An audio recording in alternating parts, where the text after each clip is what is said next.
ఊళ్ళో ఒక చిన్న విషయం చెప్పదలుచుకున్నాను.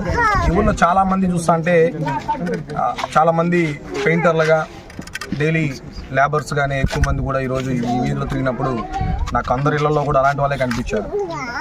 అంటే సరైన వాళ్ళకి మనం ఓటేకపోవడం వల్ల, సరైన ప్రభుత్వం నిర్ణయించుకోలేకపోవడం వల్ల మన యాజమానులుగా ఉండాల్సిన వాళ్ళం కేవలం కూలీలుగానే మిగిలిపోయామనే భావన ఈ పల్లెలో పర్యటించినప్పుడు నాకు అనుభూతి కలిగించింది.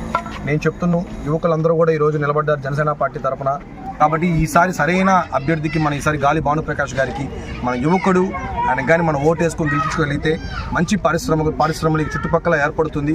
తద్వారా ఆ కంపెనీస్లో మన పిల్లలందరూ కూడా మంచి ఉద్యోగాలు చేసుకుంటారని మనస్ఫూర్తి కోరుకుంటూ, అదేలాగా నేను ఈ ఊర్లో ఉన్న పెద్దలందరూ కూడా నా విన్నపం ఏంటంటే, ఎట్టి పరిస్థితుల్లో మీ పిల్లల్ని మాత్రం దయచేసి చదువు మాత్రం ఆపకండి. మీకు ఖచ్చితంగా చదివించండి. ఏదో ఒక రోజు ఆ చదివే వాళ్ళని ఉన్నత స్థాయిలో నిలబెడుతున్న నమ్మకం నేను నమ్ముతాను. పవన్ కళ్యాణ్ గారు కూడా ఇట్లాంటి సిద్ధాంతాలనే ప్రజల్లోకి తీసుకెళ్ళమన్నారు. అటువంటి సిద్ధాంతాలనే ఈరోజు మీ గ్రామంలో కూడా తీసుకెళ్ళాం.